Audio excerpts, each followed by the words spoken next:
من أصحاب رسول الله رجال عشرة خير الناس بعد الرسل كرام بررة صدقوا العهد مع الرحمن فجزاهم فرحا ومسرة بشراهم بالجنة سبقت يا للبشرى يا للبشرى. ذو النورين الثالث وهو عثمان ذو جيش العسرى كان حيا كان رفيقا يحيي الليل ويكثر ذكرى بايع عنه رسول الله يوم البيعة تحت الشجرة جمع القرآن وارسله للأمصار بأيدي سفرة.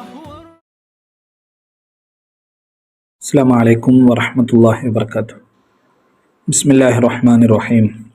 الحمد لله وحده والصلاة والسلام على من لا نبي بعده وعلى آله وصحبه الخيرة أما بعد. സ്നേഹമുള്ള സഹോദരന്മാരെ സഹോദരിമാരെ, ഉസ്മാൻ ബിൻ അഫ്ഫാൻ റളിയല്ലാഹു അൻഹുവിൻ്റെ സാത്വികമായ സൗമ്യമായ പരിശുദ്ധ ദീനിനെ യഥാവിധം അനുധാവനം ചെയ്തുകൊണ്ടുള്ള ജീവിതത്തെയും ഭരണക്രമത്തെയൊക്കെ അടുത്തറിയുകയായിരുന്നു നമ്മൾ. ജീവിതം കൊണ്ട് വിശ്വാസികൾക്ക് ധാരാളം മാതൃകകൾ ഉസ്മാൻ ബിൻ അഫ്ഫാൻ റളിയല്ലാഹുവിൻ്റെ ജീവിതത്തിൽ നിന്ന് നമ്മൾ പഠിച്ചു. എനിക്ക് ദുനിയാവിലെ ഏറ്റവും ഇഷ്ടപ്പെട്ട കാര്യങ്ങൾ 3 എണ്ണമാണ് എന്ന് പറഞ്ഞ് ഉസ്മാൻ റളിയല്ലാഹുവിനെ എടുത്തു പറഞ്ഞ 3 കാര്യങ്ങളുണ്ട്. ആ 3 എണ്ണം,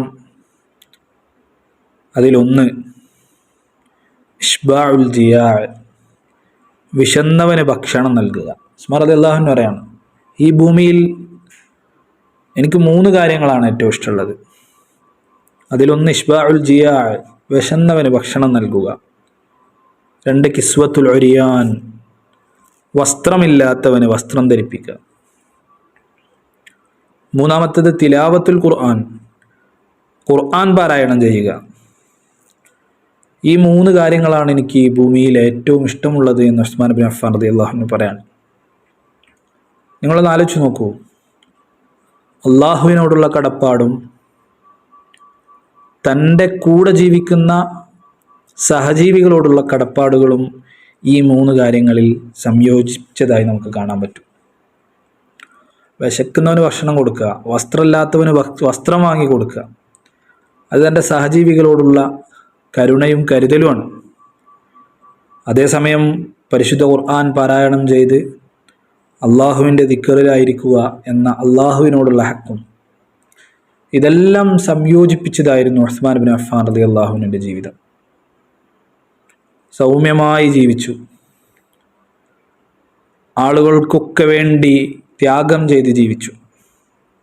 നമ്മൾ കഴിഞ്ഞ ക്ലാസ്സിൽ സൂചിപ്പിച്ചതുപോലെ നമ്മൾ ഇനി ചർച്ച ചെയ്യാൻ പോകുന്നത് ഉസ്മാൻ റളിയല്ലാഹു അൻഹുവിൻ്റെ ജീവിതത്തിൻ്റെ അവസാന നിമിഷങ്ങളാണ്. അവസാന നിമിഷങ്ങൾ എങ്ങനെയായിരുന്നു, എന്താണ് ഉസ്മാൻ റളിയല്ലാഹു അൻഹുവിൻ്റെ കാലത്ത് ഉണ്ടായി എന്ന് പറയുന്ന ഫിത്ന, ആ ഫിത്നകൾ എങ്ങനെയാണ് ഉസ്മാൻ റളിയല്ലാഹു അൻഹുവിൻ്റെ വധത്തിലേക്ക്, അതല്ലെങ്കിൽ ധീരമായ ഷഹാദത്തിലേക്ക് അതെങ്ങനെയാണ് നയിച്ചത് എന്ന് മനസ്സിലാക്കാനാണ് നമ്മൾ ഈ ക്ലാസ്സിലൂടെ ഇൻഷാ അല്ലാഹ് ശ്രമിക്കുന്നത്. ഉസ്മാൻ റളിയല്ലാഹുവിൻ്റെ ഭരണകാലത്ത് കൊണ്ടുവന്ന ഒരുപാട് പുതിയ പരിഷ്കരണങ്ങളെക്കുറിച്ച്, നീതിപൂർവമായ നിലപാടുകളെക്കുറിച്ചൊക്കെ നമ്മൾ മനസ്സിലാക്കി. ഉസ്മാൻ റളിയല്ലാഹു അൻഹുവിൻ്റെ ഭരണത്തിൻ്റെ 2-മത്തെ പകുതിയിലാണ് യഥാർത്ഥത്തിൽ പ്രശ്നങ്ങൾ പൊട്ടിപ്പുറപ്പെടുന്നത്. അപ്പം നമ്മൾ വിചാരിക്കും, ഭരണത്തിൽ എന്തോ പ്രശ്നം ഉണ്ടായതുകൊണ്ട് നാട്ടിൽ പ്രശ്നം ഉണ്ടായതാണ്. അങ്ങനെയല്ല. ആസൂത്രിതമായി ചില ആളുകൾ മുസ്ലിം ലോകത്ത് പ്രശ്നങ്ങൾ ഉണ്ടാക്കാൻ വേണ്ടി ശ്രമിച്ചതാണ്. അതിന് നമ്മൾ ചരിത്രത്തിൽ കുറച്ച് ബാക്കിലേക്ക് പോയി. ഉസ്മാൻ റളിയല്ലാഹുവിൻ്റെ കാലത്ത് തന്നെ കുറച്ചുകൂടെ പിന്നോട്ട് സഞ്ചരിച്ച് എവിടെ നിന്നാണ് ഈ പ്രശ്നം തുടങ്ങുന്നത് എന്ന് നമ്മൾ മനസ്സിലാക്കേണ്ടതുണ്ട്. അക്കാലത്ത് യമനിൽ ഒരു യഹൂദ കുടുംബം ജീവിച്ചിരുന്നു. കുടുംബനാഥന്റെ പേര് സബഹ് എന്നാണ്. അയാളുടെ ഭാര്യയുടെ പേര് സൗദ. അവർക്കൊരു മകനുണ്ടായി, അബ്ദുല്ലാഹിബ്നു സബഹ് എന്നാണ് ആ മകന്റെ പേര്. സൻആ പ്രദേശത്ത്, യമനിലെ സൻആയിലാണ് അവർ താമസിക്കുന്നത്. യഥാർത്ഥത്തിൽ ഒരു ജൂത കുടുംബമായിരുന്നു. ഈ അബ്ദുല്ലാഹിബ്നു സബഹ് പിന്നീട് ഇസ്ലാം മതം സ്വീകരിക്കുകയാണ്. ഉസ്മാൻ റളിയല്ലാഹുവിന്റെ ഭരണകാലത്താണ് ഈ അബ്ദുല്ലാഹിബ്നു സബഹ് ഇസ്ലാമിലേക്ക് കടന്നു വരുന്നത്. വളരെ കുബുദ്ധിയുള്ള, ഇസ്ലാമിനെ തകർക്കണമെന്ന ലക്ഷ്യത്തിൽ നടക്കുന്ന, കുറുക്കുവഴികൾ ചിന്തിക്കുന്ന അബ്ദുല്ലാഹിബ്നു സബഹ് ഇസ്ലാം സ്വീകരിക്കാൻ വേണ്ടി കടന്നു വരികയും ഞാൻ ഇസ്ലാമിനെ കുറിച്ച് പഠിച്ചിട്ടുണ്ട് എന്നും എനിക്ക് ഇസ്ലാമിനെ കുറിച്ച് വലിയ മതിപ്പാണെന്ന് പറയുകയും അങ്ങനെ ഇസ്ലാം സ്വീകരിക്കുകയും ചെയ്യാം. നല്ല ചുറുചുറുക്കുള്ള ചെറുപ്പക്കാരനാണ്. സാമൂഹിക പ്രവർത്തനങ്ങളിലും മറ്റൊക്കെ പങ്കെടുത്ത് ശ്രദ്ധാകേന്ദ്രമായി അങ്ങനെ ദീനി പ്രവർത്തകരുടെയൊക്കെ മുൻനിരയിൽ എപ്പോഴും അബ്ദുല്ലാഹിബ്നു സബഹിനെ കാണാമായിരുന്നു. നല്ല സംഭാഷണങ്ങളും വർത്തമാനങ്ങളും, ആളുകൾക്കിടയിലൊക്കെ ഇടപെട്ട് രഹസ്യങ്ങൾ ചോർത്താനും മറ്റൊക്കെ അബ്ദുല്ലാഹിബ്നു സബഹ് പിന്നെ ആരംഭിച്ചു. അതായത് ഇസ്ലാമിലേക്കുള്ള പ്രവേശനം തന്നെ ഇങ്ങനെ ചില ലക്ഷ്യങ്ങളോടെയാണ്. അങ്ങനെ ആളുകൾ അദ്ദേഹത്തെ കൗതുകത്തോടെ, പ്രതീക്ഷയോടെ നോക്കിക്കാണുന്നൊരു സമയം അദ്ദേഹത്തിന് മനസ്സിലായി, ഇനിയാണ് തൻ്റെ പ്രവർത്തനം തുടങ്ങേണ്ടത്. ആളുകൾക്കൊക്കെ എന്നെ ഇഷ്ടപ്പെട്ടു തുടങ്ങിയിട്ടുണ്ട്. അപ്പോൾ ഇനി ഖലീഫയുടെ കുറവുകളൊക്കെ എടുത്തു കാണിച്ച് ഖലീഫയ്ക്കെതിരെ ആളുകളെ തിരിക്കണം. അതിനുവേണ്ടി അദ്ദേഹം ആദ്യം ശ്രമിക്കുന്നത്, ഞാൻ കഴിഞ്ഞ ക്ലാസ്സിൽ സൂചിപ്പിച്ചതുപോലെ, ഒരു ഭരണമാകുമ്പോൾ, ഇസ്ലാമിക ലോകത്തിന് ഒരു ഭരണാധികാരി ഉണ്ടാകുമ്പോൾ തന്നെ ഓരോ പ്രവിശ്യകളിലും ഗവർണർമാരുണ്ട്. ബസറയിലുണ്ട്, കൂഫയിലുണ്ട്, ഈജിപ്തിലുണ്ട്, ഇങ്ങനെ ഓരോ ഭാഗത്തും ഗവർണർമാരുണ്ട്. അപ്പം ഗവർണർമാരെ പറ്റിയുള്ള പരാതികൾ സ്വാഭാവികമായും ചില സ്ഥലങ്ങളിലൊക്കെ ഉയരുമ്പോൾ അത്തരം പരാതികൾ ഏറ്റെടുക്കുകയും അതൊക്കെ ഇങ്ങനെ മണത്ത് നടന്ന് അതിനുവേണ്ടി കുറച്ച് ആളുകളെ ചട്ടം കെട്ടിച്ച് ഗവർണർമാർക്കെതിരെ തിരിക്കുക എന്ന ശ്രമമാണ് ആദ്യം അബ്ദുല്ലാഹിബ്നു സബഹ് തുടങ്ങിയത്. അദ്ദേഹം കൂഫയിൽ ചെന്ന്, കൂഫയിൽ കുറച്ച് സൗകര്യവും കുറച്ചൊക്കെ ആളുകൾക്ക് ജീവിത സാഹചര്യമൊക്കെയുള്ള സ്ഥലമാണ് അന്ന്. അതുകൊണ്ട് തന്നെ കുറേ ആളുകൾ ഇങ്ങനെ നമ്മളിവിടെ പറയുന്നത് പോലെ പീഡിയക്കൊലായ്മയും ഓവാൽത്തുമ്മയും അങ്ങനെ ഒഴിഞ്ഞിരുന്ന് കുറേ ചെറുപ്പക്കാർ ഒക്കെ പലയിടത്തായിട്ട് ഇവന് സംസാരിക്കാൻ കിട്ടും. അവരോടൊക്കെ ചെന്ന് എന്ത് ഭരണമാണിത് എന്ന് പറഞ്ഞ് ഗവർണർമാർക്കെതിരെ ആളെ കൂട്ടാൻ അബ്ദുല്ലാഹിബ്നു സബഹ് ആരംഭിക്കുകയാണ്. അങ്ങനെ ബസ്രയിലെ ഗവർണറായിരുന്ന ഇബ്നു ആമിർ, അദ്ദേഹത്തിന് ഒരിക്കലും ഒരു സന്ദേശം കിട്ടി. ബസ്രയിൽ ഒരു കൊള്ളക്കാരനെ പിടിക്കണം, അയാളെ വിചാരണ ചെയ്യണമെന്നാണ്. ആ കൊള്ളക്കാരൻ്റെ പേര് ഹക്കീം ഇബ്നു ജബല എന്നാണ്. അങ്ങനെ അദ്ദേഹത്തെ ഇബ്നു ആമിർ പിടികൂടുകയും അദ്ദേഹത്തെ വിചാരണ ചെയ്യുകയും ചെയ്തപ്പോൾ അദ്ദേഹത്തിന് അപ്പോൾ ഒരു രഹസ്യം കിട്ടി. ഈ ഹക്കീം ഇബ്നു ജബല എന്ന ഈ കൊള്ളക്കാരൻ അബ്ദുല്ലാഹിബ്നു സബഹുമായിട്ട് ബന്ധമുള്ള ആളാണെന്നും അദ്ദേഹം ഖലീഫയെക്കുറിച്ചും ഭരണാധികാരികളെക്കുറിച്ചൊക്കെ ആളുകൾക്കിടയിൽ മോശം പ്രചരിപ്പിക്കുന്നുണ്ട് എന്നും ഈ ഹക്കീം ഇബ്നു ജബല മുഖേന ബസ്രയിലെ ഗവർണറായിരുന്ന ഇബ്നു ആമിർ റളിയല്ലാഹു അൻഹു മനസ്സിലാക്കുകയുണ്ടായി. അപ്പോൾ ഇത് തിരിച്ചറിഞ്ഞു. അങ്ങനെ ഇത് തിരിച്ചറിഞ്ഞപ്പോൾ അദ്ദേഹം അവിടുന്ന് വിട്ടു. അദ്ദേഹം അങ്ങനെ പല സ്ഥലങ്ങളിലൂടെ സഞ്ചരിച്ചു. കൂഫയിൽ നിന്ന് ബസറയിൽ നിന്ന് ഈജിപ്തിൽ, അങ്ങനെ പലയിടത്തും ഇദ്ദേഹത്തിൻ്റെ ആളുകൾ കൂടി വന്നു. അദ്ദേഹം പൊതുവിൽ നല്ല നിർദ്ദേശങ്ങൾ ആളുകൾക്ക് നൽകുന്നു എന്നുള്ള നിലക്കാണ് സംസാരിക്കുക. വ്യാജമായ ഹദീസുകൾ അതിനുവേണ്ടി നിർമ്മിക്കും. അഹ്ലുബൈത്തിനെ നന്നായിട്ട് പൊക്കി പറയും.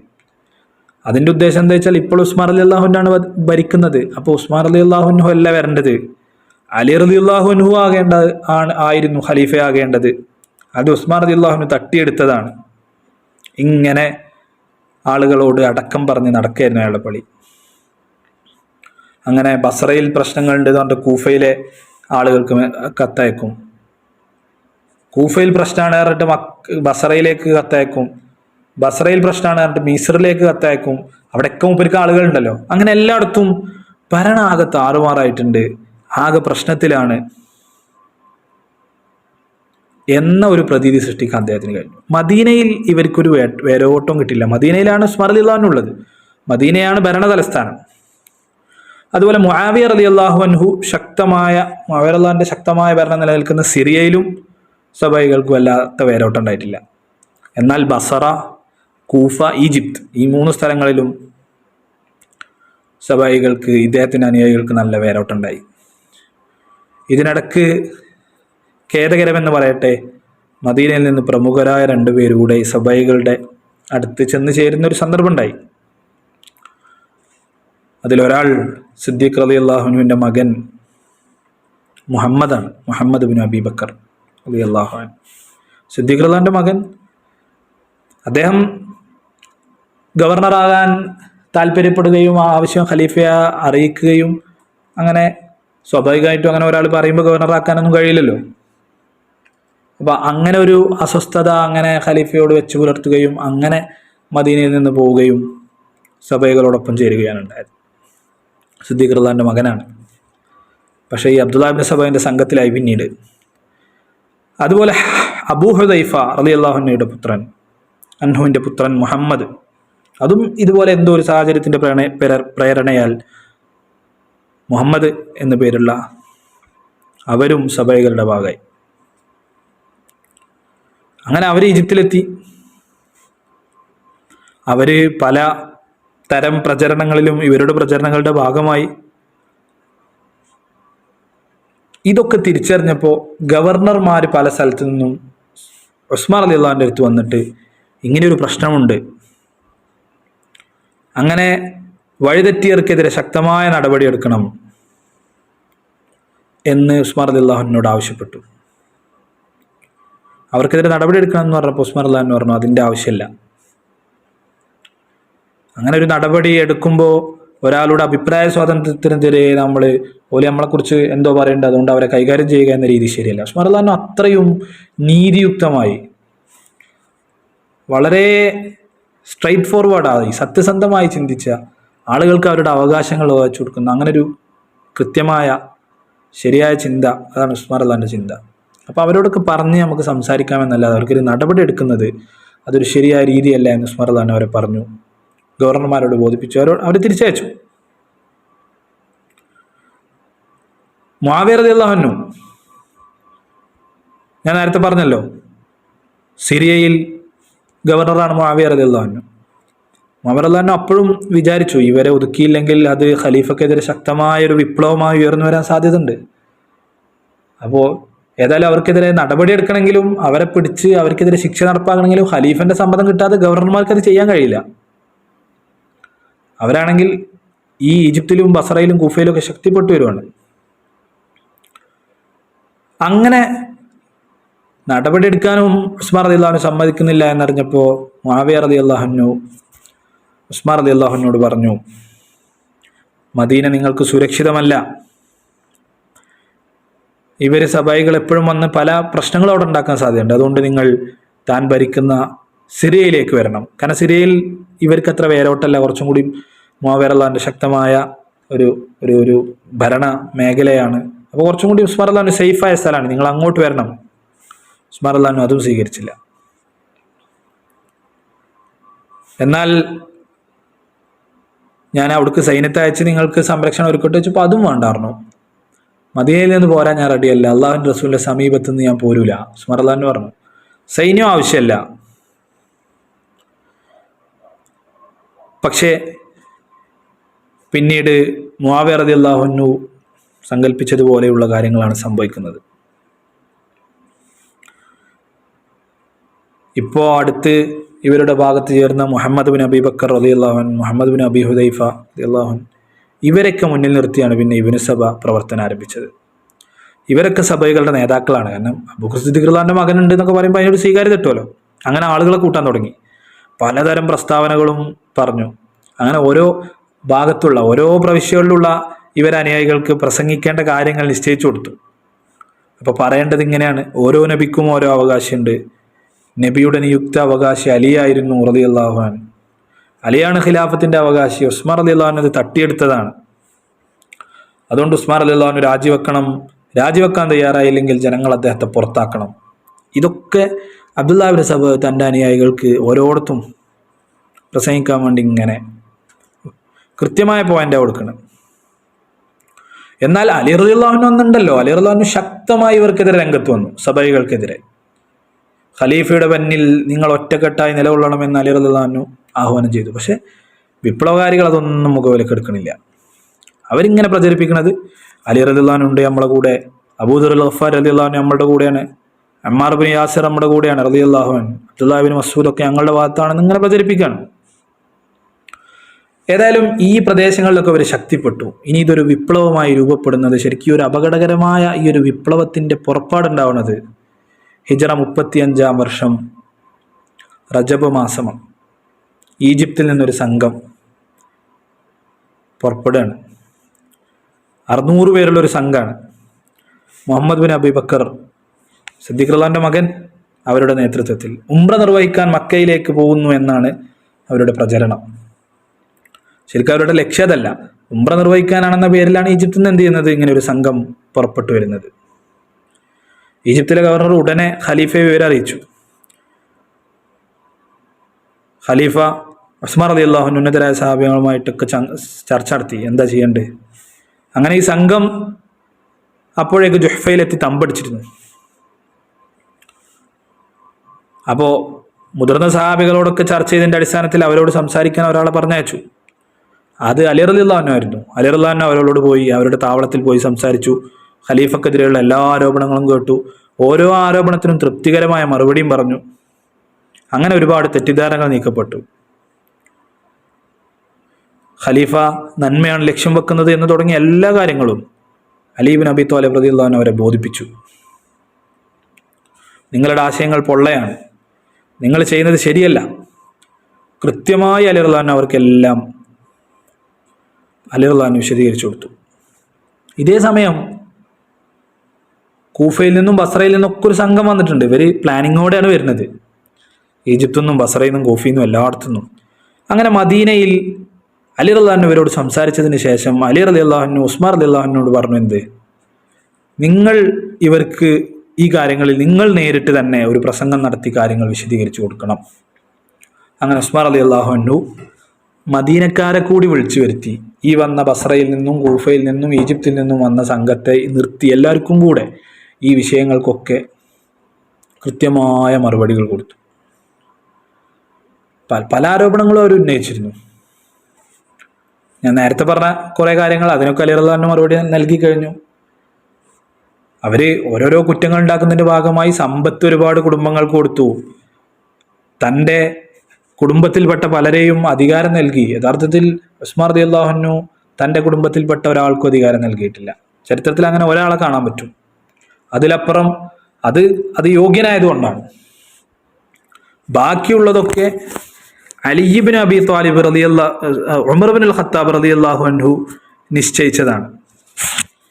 ഉമർ അള്ളാഹിന്റെ കാലത്തുണ്ടായിരുന്ന ചിലർ തുടർന്നിട്ടുണ്ട്. ഉമർ അള്ളാഹിന്റെ കാലത്ത് ഉസ്മാൻ അള്ളാഹിന്റെ കുടുംബത്തിൽപ്പെട്ട പലരും ആയിട്ടുണ്ട്. അവർ തുടരുകയെന്നല്ലാതെ ഉസ്മാൻ അള്ളാഹു അങ്ങനെ ചെയ്തിട്ടില്ല.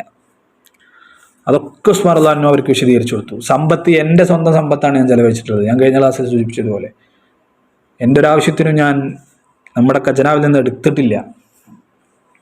ഉസ്മാൻ അള്ളാഹിന്റെ വളരെ വികാരനിർഭരമായ പ്രസംഗം ആളുകളൊക്കെ കരഞ്ഞുപോയി.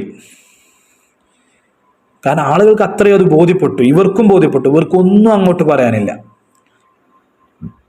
അങ്ങനെ വിപ്ലവത്തിന് വന്ന ആളുകളൊക്കെ തിരിച്ചുപോയി. ഈജിപ്തുകാർ ഈജിപ്തിൻ്റെ വഴിക്ക്, ബസറക്കാർ ബസറയുടെ വഴിക്ക്, കൂഫക്കാർ കൂഫയുടെ വഴിക്കൊക്കെ എല്ലാവരും അവരവരുടെ ഭാഗങ്ങളിലേക്ക് പിരിഞ്ഞുപോയി. ഇങ്ങനെ പിരിഞ്ഞു പോകുന്നതിന് നടക്കും കലാപം നടത്തണമെന്ന് തീരുമാനിച്ചു വന്നവർക്ക് അത് നടത്താതെ പോകാൻ കഴിയണില്ല. ഉസ്മാൻ അള്ളാഹിന്റെ ഈ സംസാരത്തോടു കൂടെ ആളുകളൊക്കെ കരഞ്ഞ് അത് ഏറ്റെടുക്കുന്ന ഒരു സന്ദർഭം ഉണ്ടായി. പക്ഷേ കലാപമുണ്ടാക്കണം, ഉസ്മാൻ അള്ളാഹിനെ വധിക്കണം എന്ന ഉദ്ദേശത്തിൽ വന്ന ആളുകൾക്ക് സമാധാനമായിട്ടില്ല. പക്ഷെ അവർക്ക് പിരിഞ്ഞു പോലാതെ വഴിയില്ല. കാരണം മദീനക്കാരെ കൂടി വിളിച്ച് മദീനക്കാരെ കൂടി സാക്ഷി നിർത്തിയിട്ടാണ് ഉസ്മാൻ അള്ളാഹിന് ഇവർക്ക് മറുപടി കൊടുത്തത്.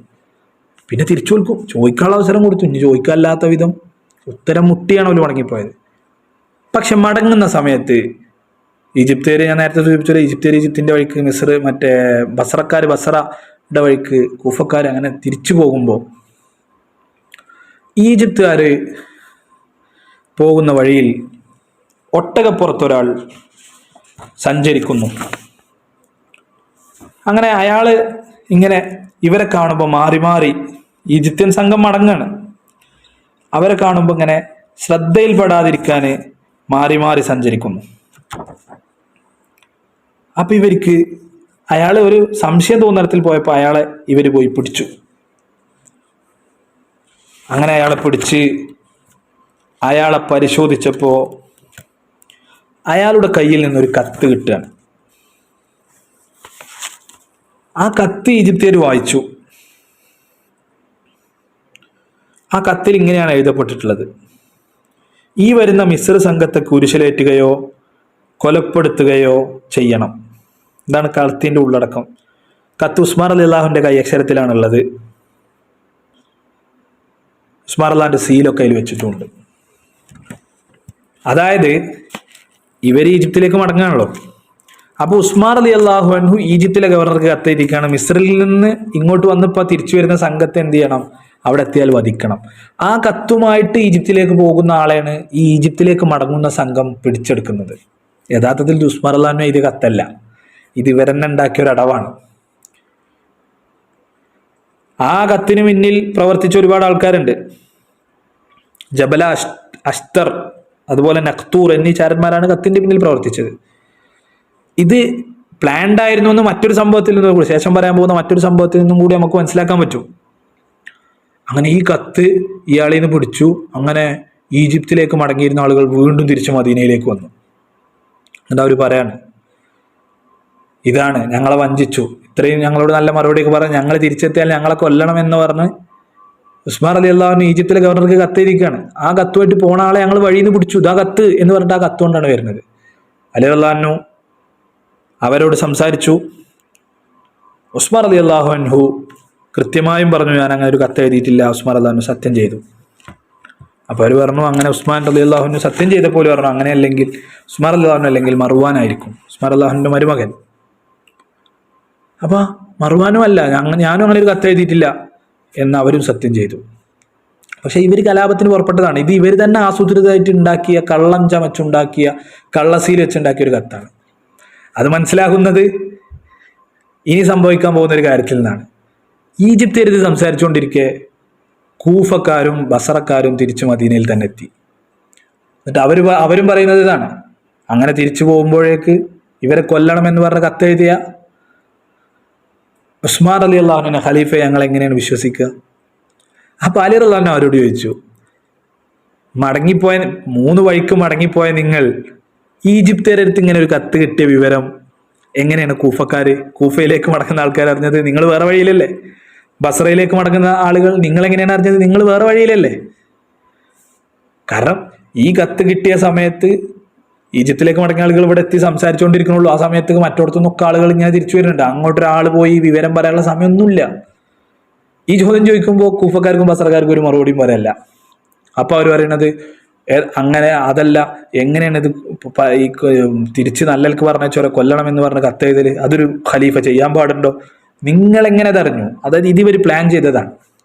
ഇവർ മടങ്ങിപ്പോകുമ്പോൾ തന്നെ നിശ്ചയ സമയത്തോടെ തിരിച്ചെത്തണം എന്ന പ്ലാനിങ്ങിൽ ഇങ്ങനെ കത്തും എല്ലാം. കാരണം സബായികളുടെ നേതാവ് അബ്ദുല്ലാഹി ഇബ്നു സബ കൃത്യമായി പ്ലാൻ ചെയ്തിട്ടുണ്ട്, പ്രശ്നമുണ്ടാക്കണം. ഉസ്മാൻ റളിയല്ലാഹു അൻഹുവിന്റെ വധത്തിലേക്ക് എത്തുക കാര്യങ്ങൾ എന്നിടത്ത് വരെ തീരുമാനിച്ചിട്ടാണ് ഇവർ പോയിട്ടുള്ളത്. ഏതായാലും ഇവർ ഉസ്മാൻ റളിയല്ലാഹു അൻഹുവിന്റെ വീട് ഉപരോധിക്കുകയാണ്. ഇനി നടക്കാൻ പോകുന്ന സംഭവങ്ങൾ ഏതൊരു വിശ്വാസിയുടെയും കരളലിയുന്ന, കണ്ണ് നനഞ്ഞു പോകുന്ന സംഭവങ്ങളാണ്. നിങ്ങളൊന്ന് ആലോചിച്ച് നോക്കൂ. ഇത്രയോ സാത്വികമായി ജീവിച്ച മഹാമനീഷി തൻ്റെ പ്രജകളാൽ തന്നെ, തൻ്റെ അണികളാൽ തന്നെ, മുസ്ലിങ്ങൾ തന്നെ വന്ന വീട് ഉപരോധിക്കുകയാണ്. അതിനിടയിൽ ഇസ്ലാം സ്വീകരിച്ച ഒരു ജൂതൻ, അദ്ദേഹം ഉണ്ടാക്കിയ ഈ ആളുകൾക്കിടയിൽ ഉണ്ടാക്കിയ സംശയങ്ങൾ, പ്ലാനിങ്ങോടുള്ള പ്രവർത്തനങ്ങൾ, അത് ഇവിടേക്ക് എത്തുകയാണ്. പള്ളിയിലേക്ക് പോലും ഉസ്മാൻ റളിയല്ലാഹു അൻഹു പോകാൻ അനുവദിക്കാതെ അവർ വീട് വളഞ്ഞു. ഹസൻ റളിയല്ലാഹു അൻഹു അടക്കം കുറേ ആളുകൾ വീടിൻ്റെ ഉസ്മാൻ റളിയല്ലാഹുവിൻ്റെ വീടിൻ്റെ മുൻഭാഗത്തുണ്ട്. അൻസാരികളും മുഹാജിരിങ്ങളും പലപ്പോഴും അലി റളിയല്ലാഹുവിനൊക്കെ തന്നെ വന്ന് പറഞ്ഞു, നമുക്കവരെ നേരിടാം. വന്നവരെ ഉസ്മാൻ റളിയല്ലാഹു വിചാരിച്ചാൽ നേരിടൽ എളുപ്പമാണ്. കാരണം മദീനക്കാരെ ഇനി സന്നദ്ധമായിട്ട് നിൽക്കുകയാണ്. ഉസ്മാൻ റളിയല്ലാഹു സമ്മതം കൊടുത്തില്ല. ഉസ്മാൻ റളിയല്ലാഹു അൻഹുവിന് അള്ളാഹുവിൻ്റെ റസൂൽ സല്ലല്ലാഹു അലൈഹി വസല്ലം പറഞ്ഞ ഒരു വാക്ക് മനസ്സിലുണ്ട്. ഉസ്മാൻ, ഞാൻ നിങ്ങൾക്കൊരു കമീസ്, അള്ളാഹു നിങ്ങൾക്കൊരു കമീസ് ധരിപ്പിക്കും. മുനാഫിക്കുകൾ അത് അഴിച്ചു മാറ്റാൻ ശ്രമിച്ചാൽ എന്നെ കണ്ടുമുട്ടോളം അത് അഴിക്കരുത്. അള്ളാഹുവിൻ്റെ റസൂൽ 3 പ്രാവശ്യം ഇത് പറഞ്ഞിട്ടുണ്ട്. അള്ളാഹു നിങ്ങളൊരു കമീസ് ധരിപ്പിക്കും. ഖിലാഫത്തിൻ്റെ കമീസാണ്.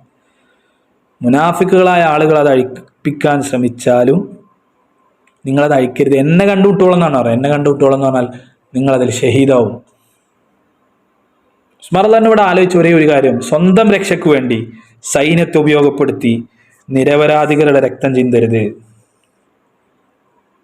എന്നാൽ ഭീരുവായി ഒളിച്ചോടി അങ്ങനെ ഒരു ഭീരുവായി തീരരുത്. വിധിയെ മുഖത്തോട് മുഖം നോക്കി ധീരമായ ഷഹാദത്താണ് ഉസ്മാൻ ഇബ്നു അഫ്ഫാൻ റളിയല്ലാഹു അൻഹു വരിച്ചത്. ഈ സബൈകളിൽ കൂടുതൽ ആളുകൾ ഖവാരിജികളാണ്. ഇവർ ഭയങ്കരമായിട്ട് ദീനിയായ കാര്യങ്ങളാണ് പറയുന്നതെന്ന് തോന്നും. ഇവർ ഉസ്മാൻ റളിയല്ലാഹു അൻഹുവിനെ ഉപരോധിച്ച കാലത്ത് ക്രൂരമായ പീഡനങ്ങൾ. നോമ്പ് തുറക്കാനുള്ള സമയമായപ്പോൾ ഉസ്മാൻ റളിയല്ലാഹു അൻഹു ഒരല്പം വെള്ളം ചോദിച്ചപ്പോൾ വെള്ളം കൊടുക്കാൻ പോലും അവർ തയ്യാറായില്ല. അഴുക്കുചാലിൽ പോയി കുടിച്ചോളി എന്ന് പറഞ്ഞു.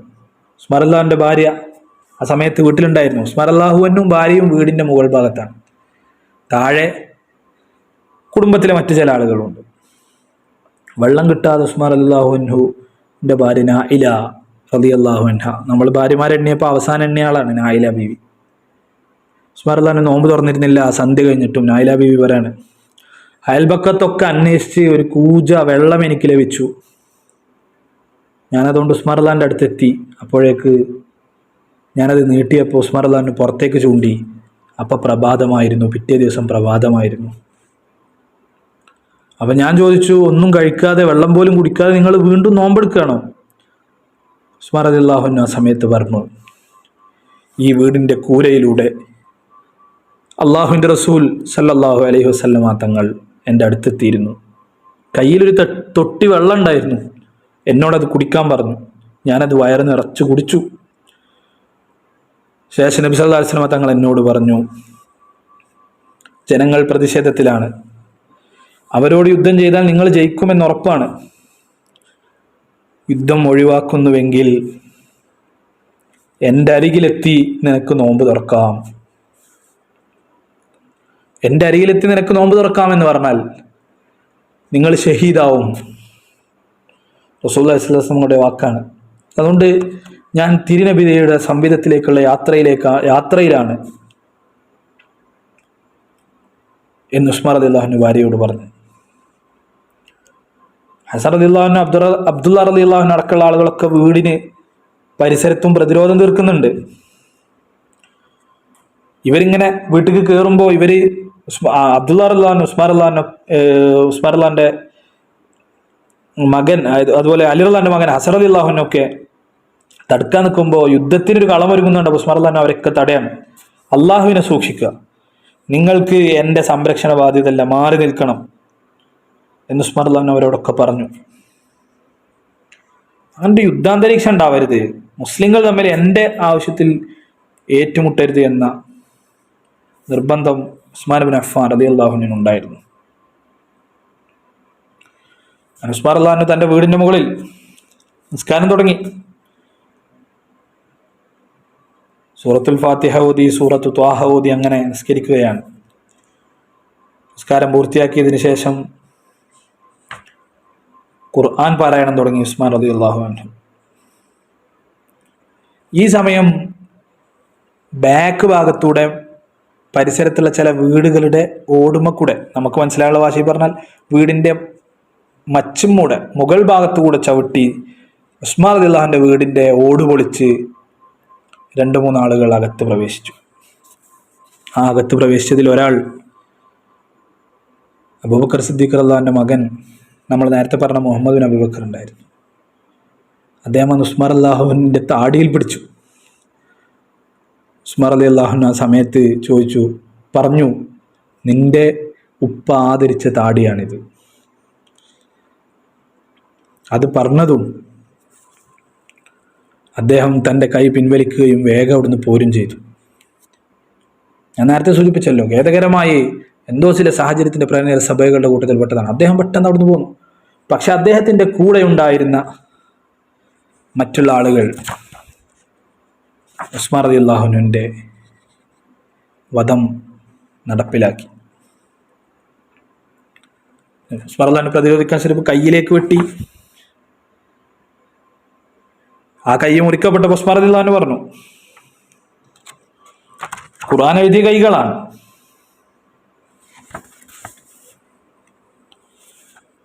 അവർ ഉസ്മാൻ റളിയല്ലാഹുവിനെ വധിച്ചു.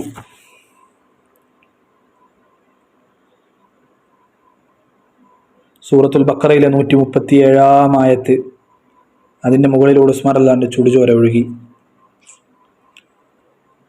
അങ്ങനെ നോമ്പ് തുറക്കാനുള്ള അള്ളാഹുവിൻ്റെ റസൂലിൻ്റെ ക്ഷണം സ്വീകരിച്ച് ഹിജ്റ വർഷം 35 ദുൽഹിജ്ജ 18 വെള്ളിയാഴ്ച പ്രഭാത സമയത്ത് ഉസ്മാൻ ബിൻ അഫ്ഫാൻ റളിയല്ലാഹു അൻഹു അള്ളാഹുവിൻ്റെ സവിധത്തിലേക്ക് യാത്രയായി. അന്ന് മഹാന് 72-ാമത്തെ വയസ്സാണ്. നിങ്ങളത് ആലോചിച്ച് നോക്കൂ. ഉസ്മാൻ റളിയല്ലാഹു അൻഹു എടുത്ത അചഞ്ചലമായ തീരുമാനം, പിന്തിരിഞ്ഞോടാൻ ശ്രമിച്ചില്ല. പ്രശ്നക്കാരെ, മദീനക്കാരെ ശക്തി ഉപയോഗിച്ച് അടിച്ചമർത്താൻ ശ്രമിച്ചില്ല. അള്ളാഹുവിൻ്റെ റസൂൽ നൽകിയ മുന്നറിയിപ്പ്, അള്ളാഹു നിങ്ങൾക്കൊരു കമീസ് ധരിപ്പിക്കും, പല മുനാഫിക്കുകളും അത് വലിച്ചു കീറാൻ ശ്രമിക്കും, നിങ്ങൾ എന്നെ കണ്ടുമുട്ടുന്നത് വരെ നിങ്ങൾ ആ കമീസ് അഴിക്കരുത് എന്ന് റസൂലുള്ളാഹി സ്വല്ലല്ലാഹു അലൈഹി വസല്ലം പറഞ്ഞതാണ്. മറ്റുള്ളവരെ വിട്ടടിച്ചമർത്തി തീർക്കാനൊക്കെ ഉസ്മാൻ റളിയല്ലാഹുവിന് കഴിയായിരുന്നു. പക്ഷേ തൻ്റെ ഭാഗത്തുള്ള സത്യത്തിന് വേണ്ടി, അതിനുവേണ്ടി വഫാത്ത് വരെയും അചഞ്ചലമായ വിശ്വാസത്തോടെ, ഈമാനോടെ അള്ളാഹുവിൻ്റെ റസൂലിൻ്റെ കയ്യിൽ നിന്ന് അവസാനം നോമ്പിന് വേണ്ടി വെള്ളം വാങ്ങി കുടിച്ച് നോമ്പ് തുറക്കാൻ അള്ളാഹുവിൻ്റെ റസൂലിൻ്റെ സവിധത്തിലേക്ക് ഉസ്മാൻ ബിൻ അഫ്ഫാൻ റളിയല്ലാഹു അൻഹു യാത്രയായി. ഇത്രയേറെ വൈകാരികമായ, വിശ്വാസിയുടെ ജീവിതത്തിൻ്റെ എല്ലാ തലങ്ങളിലും ഊർജം നൽകുന്ന ഒരു ജീവിതമായിരുന്നു ഉസ്മാൻ റളിയല്ലാഹുവിൻ്റെ ജീവിതം. അള്ളാഹു മഹാൻ്റെ ഹഖ് ജാഹ ബർക്കത്തുണ്ട്. അചഞ്ചലമായ ഈമാനുള്ള, ധൈര്യമുള്ള ഈ പ്രതിസന്ധികളുടെയൊക്കെ കാലത്ത് അചഞ്ചലമായി നിലകൊള്ളാനും അള്ളാഹുവിനോടും പടപ്പുകളോടുള്ള ഹക്ക് ഉസ്മാൻ റളിയല്ലാഹു വീട്ടിയതുപോലെ വീട്ടാനും കഴിയുന്ന ഒരു വിശ്വാസിനിയായി അള്ളാഹു നമ്മളെ മാറ്റിത്തരുമാറാവട്ടെ. ഈ റമളാനിലെ അള്ളാഹു മഹാനവറുകളുടെ ദറജ ഏറ്റി കൊടുക്കുമാറാവട്ടെ. സ്വർഗം കൊണ്ട് സന്തോഷ വാർത്ത അറിയിക്കപ്പെട്ട അള്ളാഹുവിൻ്റെ റസൂലാണ് സന്തോഷ വാർത്ത അറിയിച്ചത്. അവർ സ്വർഗത്തിലാണ്. അവരോടൊപ്പം നാളെ സ്വർഗത്തിലെത്താൻ അള്ളാഹു നമുക്കും തൗഫീഖ് നൽകി അനുഗ്രഹിക്കുമാറാവട്ടെ. വാഖിറു ദഅ്വാനാ അൽഹംദുലില്ലാഹി റബ്ബിൽ ആലമീൻ. അസ്സലാമു അലൈക്കും വറഹ്മത്തുള്ളാഹി വബറകാതുഹു. رجال 10 خير الناس بعد الرسل كرام بررة أبو بكر عمر وعثمان وعلي وسعيد وسعد طلحة والزبير وعامر وابن العوف تمام 10.